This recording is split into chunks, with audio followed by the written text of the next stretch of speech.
તમને એક એવી ભૂમિ પર લઈને આવ્યો છું જે ઇતિહાસના પાનોમાં કદાચ ખોવાયેલ છે. જી હા, 17મી નવેમ્બર 1913 રોજ બનેલ જલિયાવાલા બાગ હત્યાકાંડ કરતા પણ મોટી ઘટના. જી હા, માનગઢ હત્યાકાંડ. માનગઢ હત્યાકાંડની વાત કરીએ તો ગોવિંદ ગુરુ, જી હા, મહાન સંત જેઓ આદિવાસીના ઉદ્ધારક હતા તેવા ગોવિંદ ગુરુજી. આ તમે એમની મુખ્ય ધૂણી જોઈ શકો છો. એમની મૂર્તિના પણ દર્શન થઈ રહ્યા છે. જી હા, ગોવિંદ ગુરુ એક સમાજ સુધારક, સ્વતંત્ર સેનાની અને ભીલોને જેમણે કહેવામાં આવે છે કે નાતા ધોતા કર્યા. જી હા, તેઓએ ભીલો માટે સમાજ સુધારકનું કામ કર્યું છે. દારૂ, માંસાહાર, અંધશ્રદ્ધા અને અંગ્રેજોની ગુલામીમાંથી છોડાવવા માટે સત્ય, પરિશ્રમ, શિક્ષણ અને એકતાનો માર્ગ બતાવ્યો છે. જી હા, તેઓની આગેવાની હેઠળ ભક્તિ આંદોલન ચલાવવામાં આવ્યું હતું. તેઓએ ભીલ સમાજને પોતાનું અલગ સંગઠન સંપ સભા નામે બનાવ્યું હતું. આજે એ રાષ્ટ્રીય સ્મારક રૂપે છે. માનગઢની કથા આપણને શીખવે છે કે માત્ર સ્વતંત્રતા એ શહેરો માટે નહોતી. આદિવાસી સમાજે પણ પોતાનું લોહી વહેડાવ્યું છે.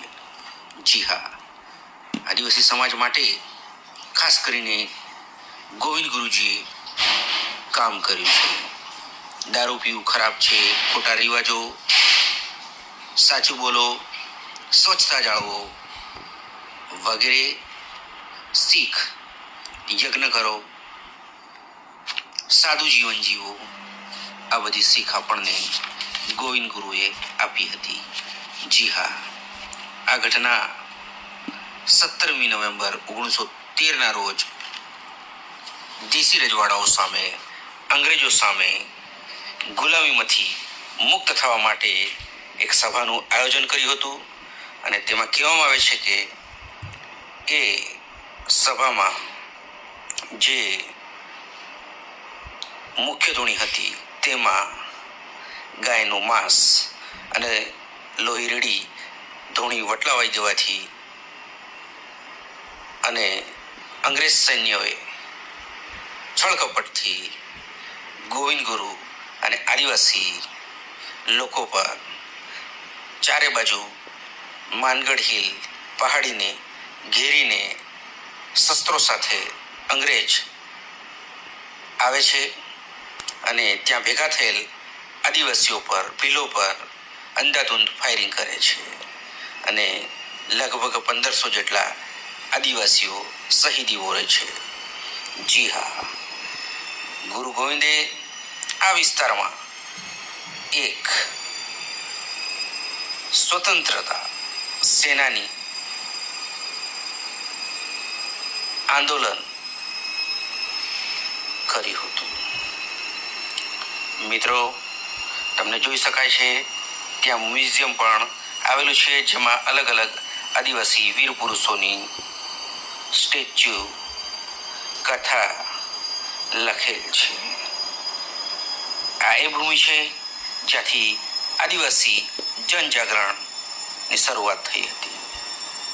દેશી રજવાડાઓ સામે બાથ ભીડનાર ગુરુ ગોવિંદની વાત,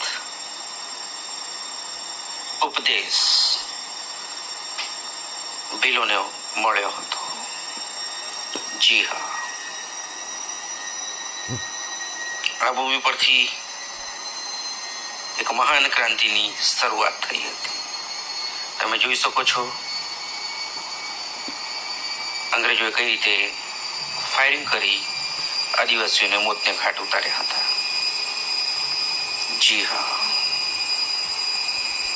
ગુરુ ગોવિંદનું સ્ટેચ્યુ એક સુંદર રમણીય સ્થળ, પર્યટન સ્થળ તરીકે તમે આજે જઈ શકો છો. એક ભવ્ય ભૂતકાળ, ભવ્ય વારસાના દર્શન થઈ રહ્યા છે. ત્યાં સ્મૃતિવન પણ આવેલ છે, તમે જોઈ શકો છો.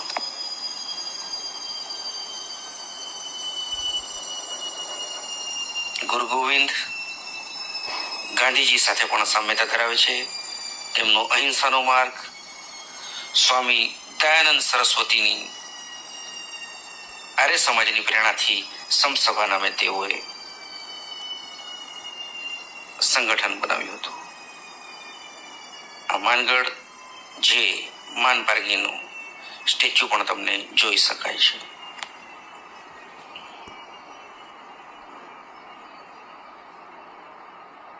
જી હા, આ અમર સપૂતોને યાદ કરવાની ભૂમિ છે, જેઓ અંગ્રેજો સામે ખુમારીથી લડ્યા અને જે અબૂત સમાજ હતો તેમને ગુરુ ગોવિંદે સાચા માર્ગે, ભક્તિ માર્ગે,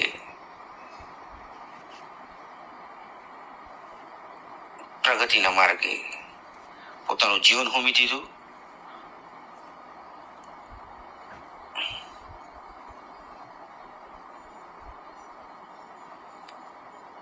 જી હા, તમે આ સ્મૃતિવન પણ જોઈ શકો છો.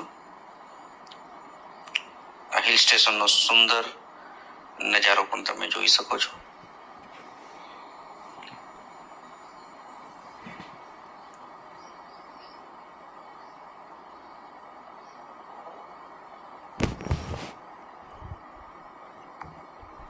રમણીય પહાડી માનગઢ હિલ.